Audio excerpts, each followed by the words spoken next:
Tetapi hal yang harus kita garis bawahi di sini adalah tentang betapa besarnya pengaruh dan betapa fenomenalnya Sai Baba, sampai ketika beliau meninggal itu ada 500.000 orang, setengah juta orang melayat. Dan orang-orang yang melayat itu termasuk di dalamnya adalah orang-orang yang sangat besar. Misalkan Manmohan Singh yang pada waktu itu adalah Perdana Menteri India, kemudian Narendra Modi yang sekarang menjadi Perdana Menteri India.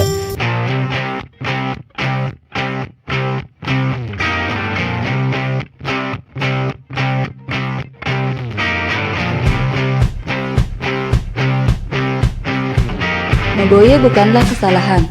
Sikap Meboye juga tidak usah terlalu dipermasalahkan. Maka silahkan Meboye jika itu menjadi pintu pembuka dan penyemangat kita untuk mendalami sesuatu lebih lanjut guna menemukan kebenaran sejatinya. Tetapi jangan pernah Meboye jika Anda tidak mempunyai ulasan dan alasan yang lebih logis untuk tidak mempercayai isi konten video ini. Ini adalah video tentang opini, analisa, dan sudut pandang yang kemungkinan bisa sama atau bahkan jauh berbeda dari apa yang Anda pikirkan. Maka hargai perbedaan dan silahkan tulis sudut pandang Anda di kolom komentar. Selamat siang semua. Om Swastiastu, Om Sri Saira.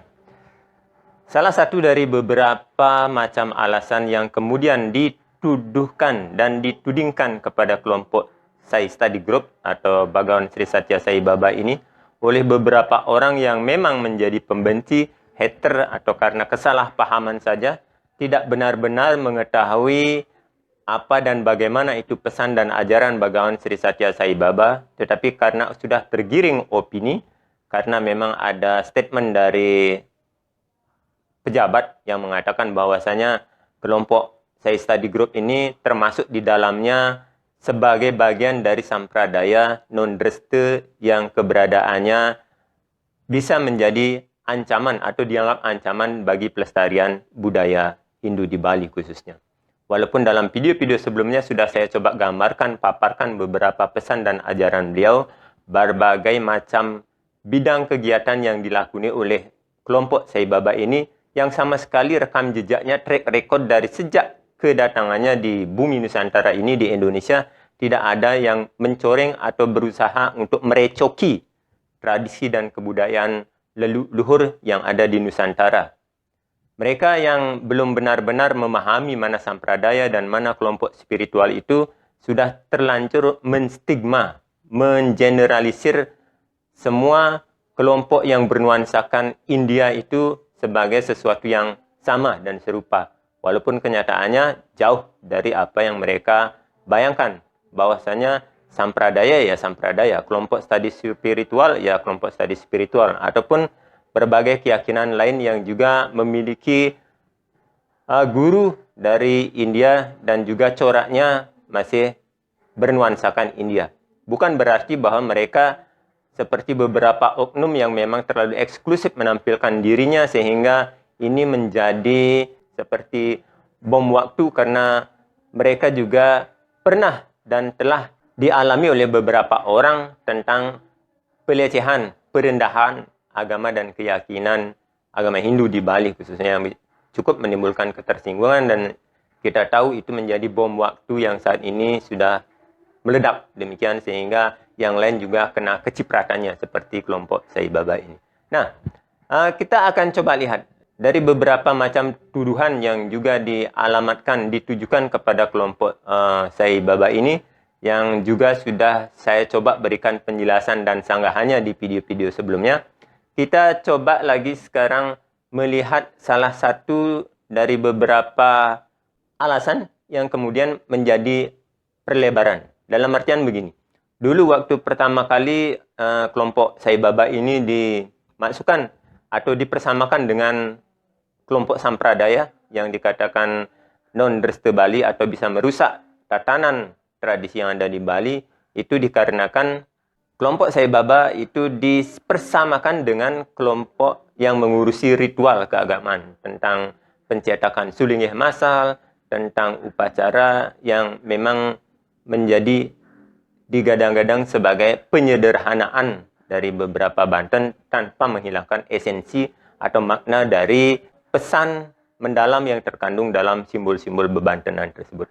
Padahal sejatinya kelompok Bhagawan Sri Satya Sai Baba ini tidak ada yang mengurusi ritual, tetapi fokus pada bidang sosial spiritual sebagaimana yang juga sudah saya pernah buatkan videonya tentang mengenal organisasi Sai Baba, di mana 3 bidang utama, yakni dalam bidang educare atau pendidikan, sociocare dalam bidang sosial, dan juga medicare pengobatan itu sudah dilakukan dengan banyak kegiatannya di berbagai negara, hingga lembaga internasional sekelas PBB saja itu sudah mengakui dan memberikan penghargaan kepada kelompok Sai Study Group ini. Nanti silakan ditonton di video-video saya sebelumnya.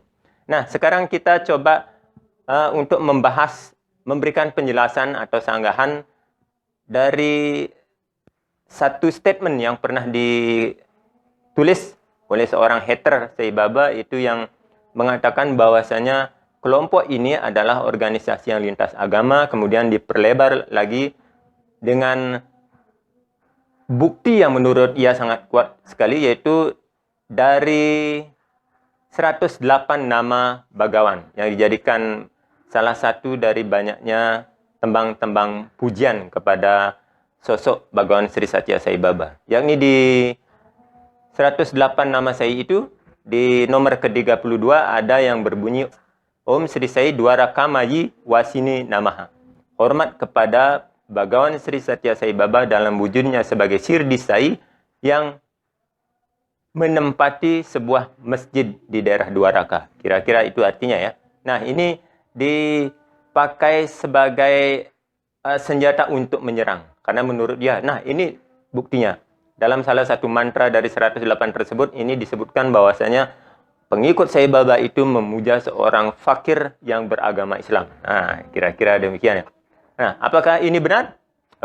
Oke, kita tidak bisa memungkiri bahwasanya mantra itu memang ada di nomor ke-32 ya, penghormatan kepada Bhagawan Sri Satya Sai Baba dalam wujudnya sebagai Sirdi yang bertempat tinggal di sebuah masjid tua di daerah Dwaraka. Apakah ini berarti memang pengikut Sai itu memuja seorang fakir sufi yang beragama Islam? Kalau kita mau teliti membaca dulu sebelum memberikan statement atau pernyataan, kita akan bisa melihat sejarah dan cerita-cerita tentang keagungan dari Sirdi Sai Baba, yaitu wujud fisik yang pernah dipakai oleh Bhagawan Sri Satya Sai Baba sendiri dalam menjamah doa-doa umatnya dari berbagai macam kalangan. Dan jika kita tahu juga, mau membaca, ini salah satu buku yang mengulas secara panjang lebar tentang keberadaan Bhagawan Sirdi Sai Baba, Sri Sai Sat Carita volume 2 ya. Silakan nanti para hater yang sudah terlanjur memberikan statement tersebut pelajari dulu sebelum nanti menggunakan ini sebagai serangan-serangan yang bombastis yang tidak masuk akal.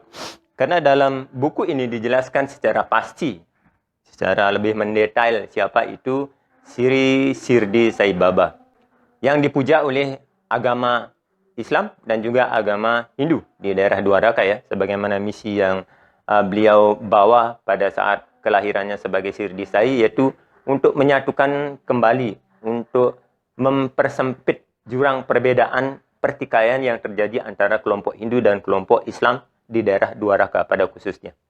Walaupun Bhagawan Sirdi Sai Baba itu bertempat tinggal atau menempati sebuah masjid kuno, masjid yang sudah tidak dipakai, dan di sana beliau memberikan pengajaran, tetapi apa yang diajarkan oleh Sirdi Sai itu adalah intisari dari banyaknya agama, terutama yang ada termuat dalam kitab suci agama Islam dan juga apa yang ada dalam kitab suci agama Hindu. Bagi orang-orang yang kurang bisa memahami penyatuan dari semua prinsip, dari semua keanekaragaman, kebinekaan yang ada dalam masing-masing agama dan keyakinan itu, cenderung akan berpikir bahwa apa yang dilakukan oleh Sirdi Sai Baba itu yakni mencampur adukkan ajaran agama. Karena pada waktu ia ada di masjid memberikan pengajaran kepada orang-orang yang mengikutinya, ia juga sering menyitir atau mengambil ayat-ayat suci dari kitab suci Weda. Dan ketika ia berada di kuil Hindu, ia juga sering mengatakan atau melantunkan nama-nama pemujaan dalam agama Islam. Allahu Akbar, misalnya demikian, Tuhan Maha Besar. Bagi beberapa orang tentu saja ini membingungkan. Loh, ini maksudnya apa? Ini mencampur adukkan, bikin orang runyam kan begitu. Tetapi pada kenyataannya apa yang dilakukan oleh Bhagawan Shirdi Sai Baba itu telah banyak memberikan kontribusi. Akhirnya masing-masing dari pengikut agama yang saling fanatik ini yang banyak bertikai, melakukan pertikaian dan permusuhan untuk memperebutkan nama yang dianggap paling pas untuk menyebut nama Tuhan, yang memperebutkan apa dan bagaimana sebenarnya itu Tuhan, yang memperebutkan, mempertikaian jalan terbaik yang dikira menjadi jalan tercepat untuk bisa memahami Tuhan, yang masing-masing dari agama dan keyakinan tersebut saling bertikai, menganggap bahwa cara mereka, jalan mereka, metode mereka masing-masing adalah yang terbaik. Dan ini disatukan oleh Bhagawan Shirdi Sai Baba dalam pesan dan ajaran mulianya. Mirip dengan apa yang dilakukan oleh Empu Kuturan mungkin ya, di zaman kerajaan pada waktu di Bali, bagaimana ia mempersatukan beberapa sekte yang saling bertikai tersebut untuk mencari titik temu, win-win solution, dan memberikan pencerahan kepada mereka semua bahwa sejatinya apa yang mereka pertentangkan, perdebatkan itu tidak penting sama sekali. Bahwasanya apa yang mereka pertentangkan itu hanya ia yang satu, yang dipanggil, disebut dalam banyak nama dalam berbagai agama dan keyakinan. Nah, saya tidak akan berbicara banyak tentang ini, dalam artian kalau saya yang menuturkan langsung, mungkin Anda, terutama para hater, para pembenci Bhagawan Sri Satya Sai Baba akan membuye. Ya, membuye boleh-boleh saja. Tetapi, mari jadikan prinsip membuye ini sebagai pemicu untuk Anda lebih mengenali, mendalami secara lebih mendetail, secara lebih jauh, tentang apa yang ingin Anda komentari. Sehingga nanti tidak menjadi bombastis dalam artian seperti ini. Anda memberikan tuduhan dan tudingan tetapi sama sekali itu tidak mendasar. Seminggu yang lalu ada seorang ini tokoh muslim yang bernama Guru Gembul. Dia memiliki hampir 480 subscriber. Selalu viewernya banyak sekali.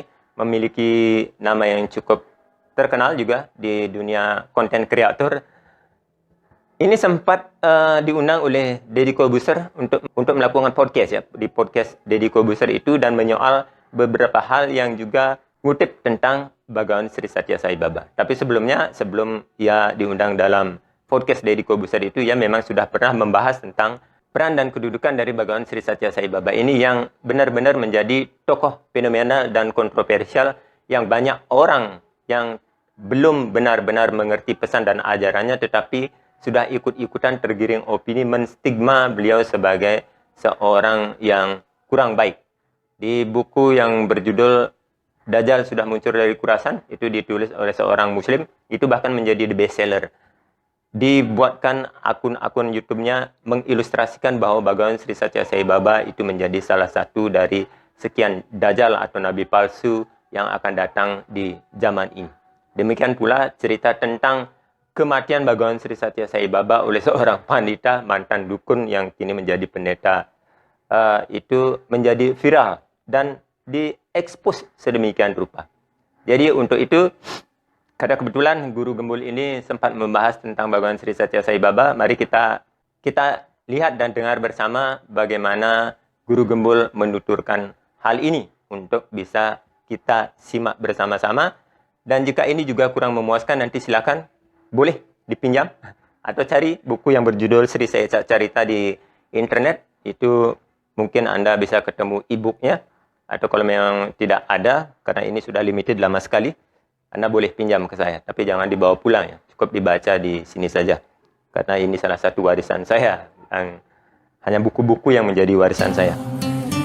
So tidak berlama-lama, mari kita lihat bersama penuturan dari seorang Guru Gembul tentang Bhagawan Sri Satya Sai Baba. Untuk para pengikutnya, Sai Baba bukan hanya dianggap sebagai tokoh yang memiliki banyak mukjizat, tetapi dia sendiri adalah perwujudan dari Tuhan. Dia adalah Tuhan yang menjelma di muka bumi. Bahkan dia sendiri mengaku bahwa dirinya adalah penjelmaan Tuhan di muka bumi. Dan makanya ketika saya sebut bahwa dia itu disembah oleh para pengikutnya, maka secara literal memang harus kita pahami bahwa dia benar-benar disembah seperti layaknya Tuhan. Nah, kenapa bisa seperti itu? Dan pengikut-pengikut yang saya maksud barusan itu jumlahnya jutaan, tersebar di 123 negara setidaknya, dan terbagi menjadi sekitar 1.200 cabang.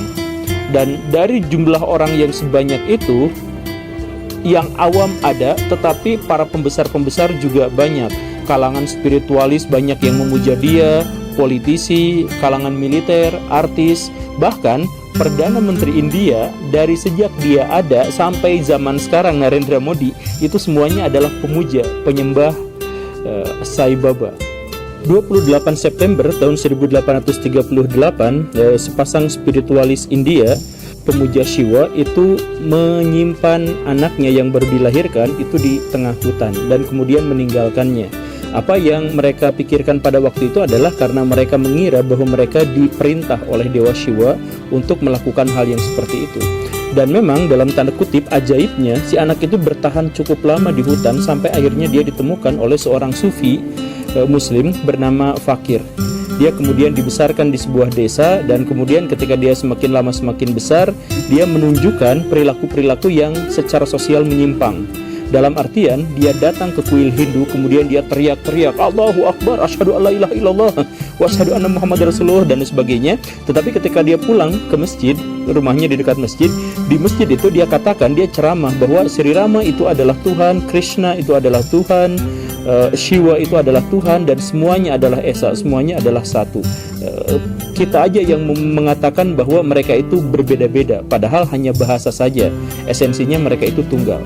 Dan ketika dia sudah menjadi dewasa, maka pikiran-pikiran universal seperti ini dia gembar-gemborkan semakin luas lagi. Dia katakan bahwa terlalu bodoh bagi Muslim dan bagi Hindu yang mereka berseteru satu sama lain memperebutkan konsepsi-konsepsi yang mereka ciptakan sendiri tentang Tuhan. Karena pada dasarnya tidak ada Tuhan selain Allah dan Allah itu menjelma mewujud dalam segala sesuatu dan seterusnya gitu ya. Orang inilah yang kemudian disebut sebagai Sai Baba dari Sardi. Dia mendapatkan banyak sekali pengikut di masjidnya, didatangi oleh banyak sekali orang, bukan hanya dari agama Islam, bukan hanya dari sekte-sekte Hindu, tetapi hampir semua agama datang padanya untuk berguru. Karena dia adalah sosok yang bijak dan ketika dia menyampaikan sesuatu, kalimatnya itu benar-benar bisa menghipnotis orang lain. Bukan hanya itu, dia mampu dipercaya dia mampu bahasa binatang, dia dipercaya mampu berbahasa apapun.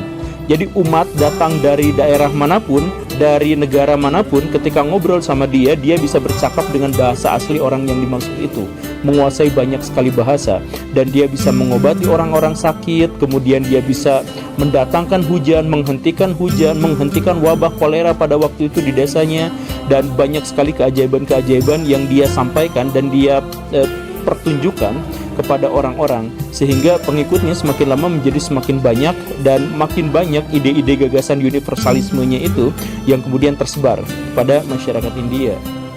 Pernah suatu kali ada muridnya yang mengintip apa sebenarnya kegiatan yang dilakukan oleh Sai Baba di masjid, karena dia tidurnya di masjid.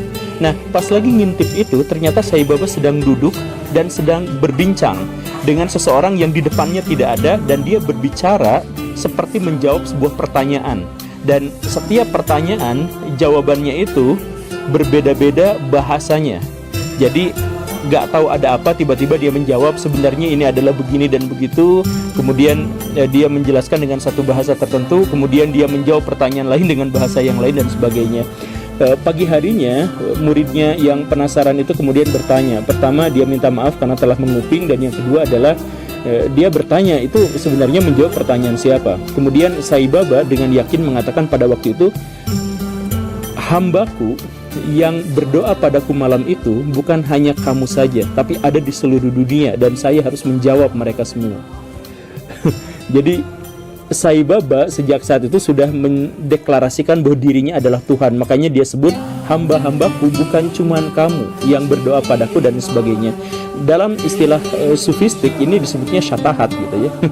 Jadi ketika selubung antara hamba dengan Tuhan itu sudah hilang lagi, terlalu kacau gitu, tidak terdefinisikan dan sebagainya karena kedekatan hamba dengan Tuhan dan sebagainya lah, rumusannya panjang dan sudah pernah kita bahas di beberapa episode. Nah, orang-orang sufi mungkin mengenal hal yang seperti ini, tetapi tentu saja kita menganggap itu adalah sebagai sebuah penyimpangan. Dan pada akhirnya pada 15 Oktober tahun 1918 dia meninggal dunia, tepat bersamaan dengan Hari Raya Dasera untuk orang Hindu dan Muharraman untuk orang Islam. Jadi meninggalnya pun ternyata adalah penyatuan antara dua hari bersejarah dalam kedua agama yang berbeda itu. Dan sebelum meninggal, amanatnya kepada murid-muridnya adalah saya sekarang akan pergi, tetapi saya akan dalam tanda kutip bereinkarnasi 8 tahun sejak sekarang. Saya tetap akan ada di bumi karena misi saya belum selesai, dan saya akan menempati jasad yang lain. Begitu. Dan luar biasanya 23 November tahun 1926, tepat 8 tahun setelah kematian Sai Baba yang tadi itu, lahirlah seorang yang namanya adalah Satya Narayana Raju dari desa yang dekat wilayah sekitar situ juga, di wilayah India Selatan. Nah, anak yang dimaksud itu sejak kecil memiliki banyak sekali cerita-cerita fantastis. Cerita ini tidak disebutkan dalam buku, tidak ada kesaksian yang benar-benar valid dan otentik, tetapi menjadi bagian dari cerita masyarakat yang menyebut bahwa memang sejak awal dia memiliki banyak sekali cerita-cerita yang di luar nalar. Ketika dia berusia 14 tahun, dia kesengat kalajengking dan kemudian sampai demam tinggi dan sampai akhirnya hampir mau meninggal dan sebagainya. Tapi di tengah-tengah kondisi seperti itu, dia mengigau, dan igauannya itu ternyata adalah lagu spiritual Hindu. Lagu spiritual Hindu itu adalah lagu spiritual yang bisa dibaca oleh orang-orang yang bisa berbahasa Sanskerta. Padahal Satya pada waktu itu sama sekali tidak pernah belajar bahasa Sanskerta. Nah, ini adalah satu di antara sekian banyak keajaiban Satya itu. Dan setelah dia digigit kalajengking, sejak saat itu dia langsung mengatakan, nama saya bukan lagi Satya Narayana Raju, nama saya adalah Sai Baba, Satya Sai Baba. Dan kemudian dia mengatakan bahwa saya adalah reinkarnasi dari Sai Baba dari Sardi yang kemarin itu.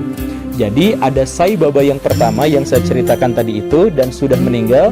Kemudian 8 tahun kemudian muncullah Sai Baba yang kedua ini, yang kemudian disebut sebagai Satya Sai Baba. Nah, orang inilah yang justru menjadi lebih kontroversial yang akan kita bahas sekarang.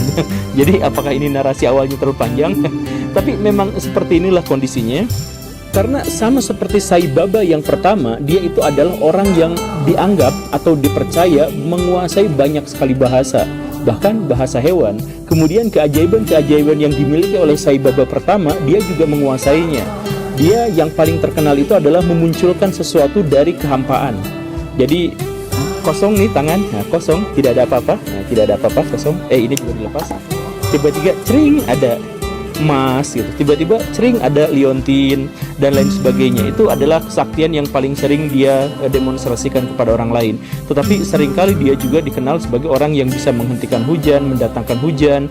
Kemudian juga dia bisa meramalkan tentang kejadian-kejadian di masa depan. Kemudian dia menceritakan kejadian-kejadian di masa lalu dan lain sebagainya. Dan di luar itu semua, dia sendiri adalah seorang humanis yang ide-idenya juga ternyata sama seperti ide Sai Baba yang pertama. Sai Baba yang pertama itu adalah latarnya Muslim, tetapi dia berusaha untuk mempersatukan Hindu dan Muslim bahkan dalam sisi spiritualisme. Sedangkan Sai Baba yang kedua ini latarnya adalah Hindu, tetapi kemudian berusaha untuk mempersatukan Hindu dan Muslim dan kemudian merambah lebih jauh lagi kepada ajaran-ajaran agama yang lain. Makanya penganutnya, pengikutnya juga banyak dari Kristen, dari Buddha, dari mana-mana, itu benar-benar menghormati dia. Bagaimana akhir dari kisah Sai Baba? Ini dimulai tahun 2003. Jadi ketika dia sedang bikin acara ya pengajian seperti itu, ada muridnya yang ada di lantai atas kepleset terus jatuh pas menimpa badannya, dan itu menyebabkan tulang pinggulnya itu patah. Dan sejak saat itu dia lumpuh, tidak bisa berjalan dan menghabiskan banyak sekali waktunya di kursi roda. Oke, stop sebentar. Pause sebentar. Ini ada kalimat yang perlu saya klarifikasi sedikit. Mungkin ini salah terjemahan dan ada beberapa salah tafsir. Sebagaimana yang tadi barusan disebutkan oleh Guru Gembul tentang bagaimana kejadian sehingga wujud fisik Bhagawan Sri Satya Sai Baba itu sampai mengalami kelumpahan dan harus menggunakan kursi roda. Di sana dikatakan bahwasanya ada kisah tentang murid beliau yang jatuh kemudian menimpa badan Bhagawan Sri Satya Sai Baba yang membuat tulang rusuk belakangnya itu patah. Nah, terjemahan yang saya kira agak kurang tepat, keliru di sana adalah dengan kata menimpa. Karena yang sesungguhnya adalah ditimpakan. Ini kalau kita mengerti bahasa Indonesia jelas satu yang berbeda ya. Kalau menimpa itu artinya objek yang ditimpa itu tidak dalam keadaan siap.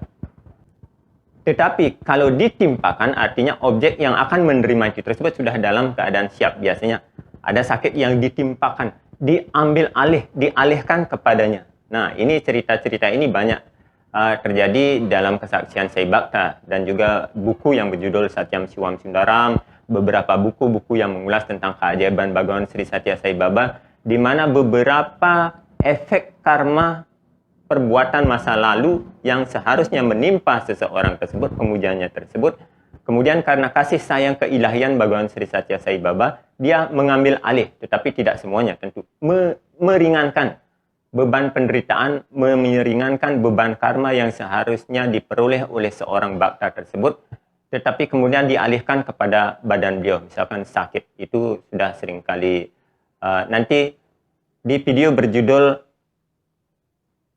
alasan kenapa Bhagawan Sri Satya Sai Baba gagal menyelamatkan hidupnya, akan Anda lihat bagaimana penjelasan mendetail dan beberapa kutipan cerita yang saya sertakan di dalamnya tentang kemujizatan Bhagawan Sri Satya Sai Baba mengambil sakit-sakit yang tidak sanggup dialami, dijalani oleh pemujanya, beliau mengambilnya. Ini persis seperti ini. Saya ambil satu cina kata singkat dari Bhagawan yang pernah diceritakan ya.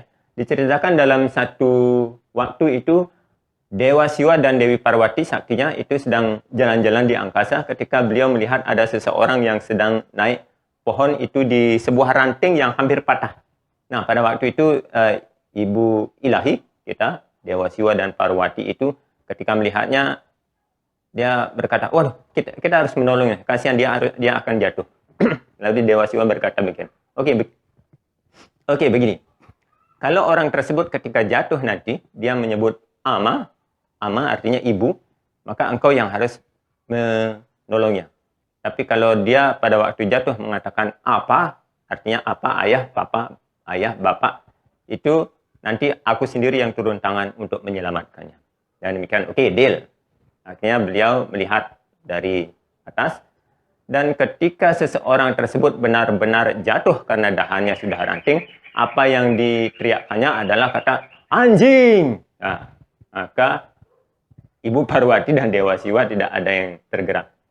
Dia tidak memanggil ayah atau ibunya, tetapi justru memanggil anjing. Ya, anjinglah yang datang, dikira itu musang yang jatuh dari pohon sehingga didekati. Nah, cerita ini adalah ilustrasi bagaimana Bhagawan Sri Satya Sai Baba juga mengajarkan kepada kita semua pengikutnya untuk senantiasa ingat berbakti kepada orang tua. Karena orang tua, ayah dan ibu adalah orang Bali bilang itu Widi Nyilantara.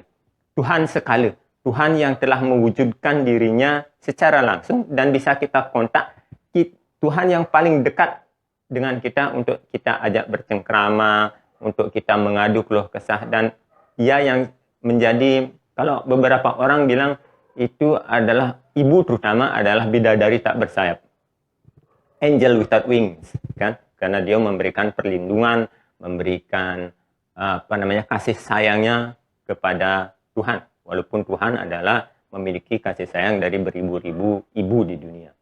So, itu adalah ilustrasi saja bagaimana Tuhan seringkali dengan kasih sayangnya itu mengambil alih penderitaan yang seharusnya didapatkan oleh seorang bhakta. Demikian halnya dengan cerita ini. Kalau kita mau merunut kisah kejadiannya, bahwa pada saat itu ada, biasanya di Puttaparthi India Selatan, di daerah Bhagawan Sri Satya Sai Baba itu ada seperti, kalau di Indonesia ada PON, Pekan Olahraga Nasional ya. Di sana juga ada setiap tahunnya di Stadium Hills, murid-murid Bhagawan Sri Satya Sai Baba itu melakukan pekan olahraga. Nah, pada saat itu ada satu cabang olahraga di mana seorang muridnya itu lompat tinggi saya kira, mudah-mudahan tidak salah ya. Itu jatuh dan efeknya itu dia patah tulang belakang. Ini patah tulang belakang. Tetapi karena muridnya tersebut karena memang sudah sudah dilatih bahwasanya kita harus selalu ingat sama orang tua, bapak, ibu atau guru, dia memanggil nama Bhagawan Sri Satya Sai Baba yang sudah dianggapnya sebagai orang tua sendiri. Om Sri Sairam, demikian teriaknya, sehingga secara langsung Bhagawan Sri Satya Sai Baba hadir di tempat itu dan mengambil alih efek dari kejatuhan tersebut, sehingga Bhagawan Sri Satya Sai Baba pun tiba-tiba jatuh terjungkal dan tulang belakangnya patah. Dan sejak itulah dia menggunakan kursi roda. Jadi bukan badan siswa tersebut menimpa badan Bhagawan Sri Satya Sai Baba, tetapi efek dari kejatuhan yang ada di satu tempat itu diambil alih, ditimpakan kepada wujud tubuh Bhagawan Sri Satya Sai Baba, sehingga ia sendirilah yang akhirnya mengalami kelumpuhan karena tulang belakangnya patah. Saya kira itu untuk bisa dipahami. Sekali lagi, ini adalah apa yang terjadi di Puttaparthi yang tadi saya sengaja pause karena itu bisa menimbulkan arti yang berbeda, kan? Karena biasanya kalau terjemahan itu dipakai, biasanya kan begini. Wah, katanya awatara Tuhan, ditimpa muridnya sampai patah.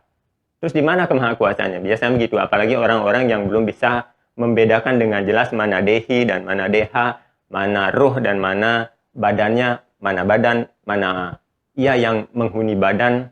Jadi semoga ini bisa menjadi pelengkap. Sekali lagi mari kita cerdas dan smart untuk menganalisa sesuatu sehingga tidak menjadi misunderstanding, salah paham dalam kita melihat sesuatu. Kita lanjutkan. Semakin kesini menjadi semakin tidak banyak melakukan aktivitas-aktivitas di publik dan akhirnya dia meninggal tahun 2011. Tetapi hal yang harus kita garis bawahi di sini adalah tentang betapa besarnya pengaruh dan betapa fenomenalnya Sai Baba sampai ketika beliau meninggal itu ada 500.000 orang, setengah juta orang melayat. Dan orang-orang yang melayat itu termasuk di dalamnya adalah orang-orang yang sangat besar. Misalkan Manmohan Singh yang pada waktu itu adalah Perdana Menteri India. Kemudian Narendra Modi yang sekarang menjadi Perdana Menteri India. So, bagaimana setelah mendengar penjelasan dari Guru Gembul tersebut? Sudah ada gambaran ya, kenapa dan bagaimana siapa itu Bhagawan Shirdi Sai Baba yang juga dipuja oleh kelompok atau pengikut Sai Baba. Beliau adalah reinkarnasi pertama yang kebetulan ada di menempati sebuah masjid tua di daerah Dwaraka dengan tujuan utamanya yakni menyatukan kedua keyakinan atau agama yang berbeda, yakni agama Hindu dan agama Islam. Jadi jelas jika pengikut Sai Baba, pengikut Satya Sai Baba sekarang juga memuja Bhagawan Shirdi Sai Baba yang dalam wujud sebelumnya diakui oleh Bhagawan sendiri sebagai wujud pertama yang dikenakannya. Saya ada cerita menarik untuk sebagai penutup ya. Awal-awal pertama kali saya mengenal organisasi ini, kelompok Satya Sai Baba, saya adalah pemuja Narayana atau Sri Wisnu ya. Saya sangat tertarik mendengar arati. Ini arati pertama yang saya dengar ketika ada HUT proklamasi. Saya biasanya lebih tertarik. Kalau dulu dari zaman SMA dulu, saya selalu menyempatkan diri dari uang bekal belanja saya itu, saya tabungkan 1 bulan saya harus beli buku-buku tentang agama Hindu. Nah, kebetulan pada waktu itu di bulan Agustus, pada saat proklamasi kemerdekaan, di Singaraja itu biasanya ada pasar rakyat selama 2 mingguan. Ya. Saya ke sana dan saya melihat ada stand buku-buku Hindu terutama karena terlihat juga pajangan banyak gambar dewa-dewa, genitri dan lain sebagainya. Saya berkunjung ke sana dan saya mendengar ada arati Om J Jagadi Sahare yang terakhirnya kan begini. Narayana Narayana Om Satya Narayana Narayana Narayana Om. Nah, saya senang sekali karena saya pemuja Narayana atau Sri Wisnu ya. Jadi saya tanya-tanya dan diberikan alamat tentang organisasi ini, tentang organisasi Bhagawan Sri Satya Sai Baba.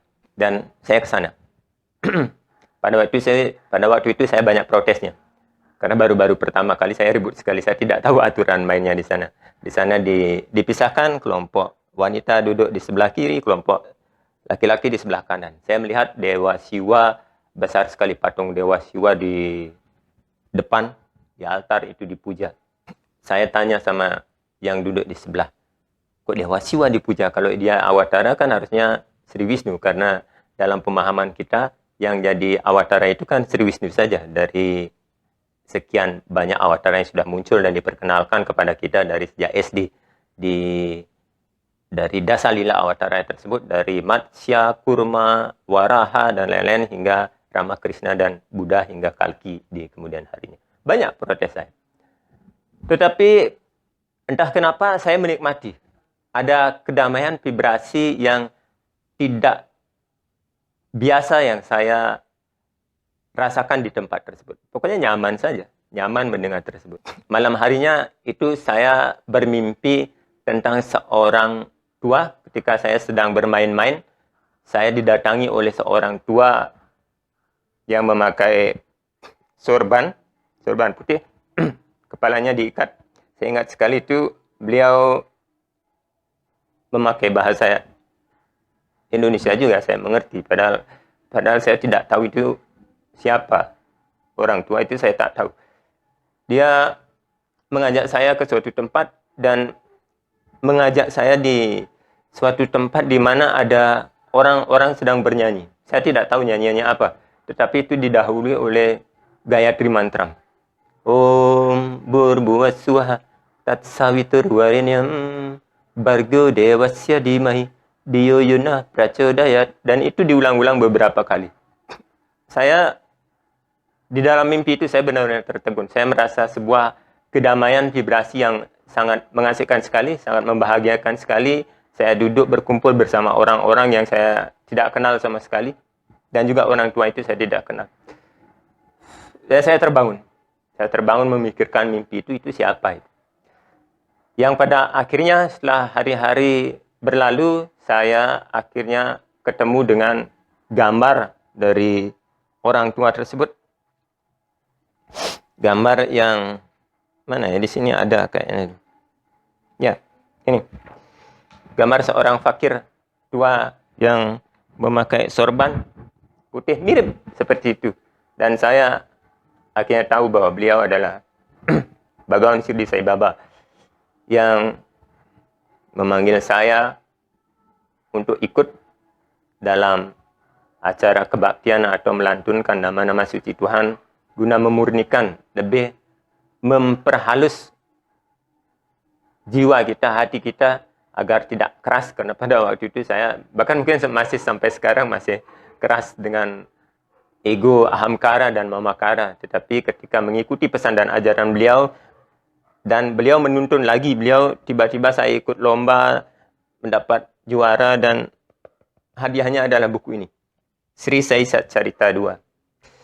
Ini yang membuat keyakinan saya tebal tentang pesan dan ajaran beliau yang bisa mentransformasi semua pengikutnya untuk menjadi lebih baik. Sebagaimana apa yang dikatakan oleh Bhagawan Sri Satya Sai Baba sendiri, bahwasanya kedatangan beliau adalah untuk menguatkan kembali keyakinan masing-masing orang yang mengikuti ajaran beliau. Sehingga orang Hindu ketika mengikuti dan mengenal ajaran beliau, mereka bisa menjadi umat Hindu yang lebih baik lagi. Sekarang mungkin sudah baik, tetapi menjadi lebih baik lagi. Bisa mengendalikan amarah, bisa mengerem mulut supaya tidak mengeluarkan caci maki, sumpah serapah kepada orang yang berbeda pendapat dengan kita, ataupun kepada umat dan agama yang lain. Seorang Kristiani menjadi orang Kristen yang lebih baik, seorang Muslim menjadi Muslim yang lebih baik. Demikianlah pesan dan ajaran Bhagawan Sri Satya Sai Baba yang saya kenal selama ini. Mungkin saya salah. Okelah, dalam pandangan beberapa orang kan bisa saja. Dua sudut pandang berbeda, dualisme, dualitas kehidupan itu pasti selalu ada. Yang pro dan yang kontra, it's okay. Kita bisa menerima semuanya, kita bisa menerima kedua-duanya.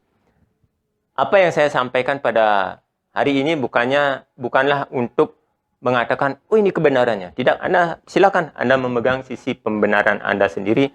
Tapi setidaknya hari ini saya sudah memberikan penjelasan, memberikan sedikit informasi yang mungkin dalam pemahaman Anda itu jauh berbeda dari apa yang Anda pikirkan selama ini. Tapi ini sebagai sudut pandang yang lain saja.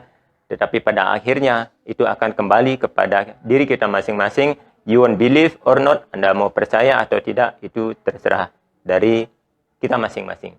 Sebab setiap pilihan memiliki konsekuensinya tersendiri ya. Mau pilih ini, Mau pilih gula rasanya manis, mau pilih garam rasanya asin, dan lain-lain. Jadi tergantung penerimaan kita pada akhirnya. Demikian penjelasan yang bisa saya berikan pada kesempatan kali ini. Sekali lagi, terima kasih sudah menonton. Jangan lupa subscribe dan tekan tanda loncengnya. Terima kasih, saya tutup dan akhiri dengan Parame Santi. Om Santi Santi Santi.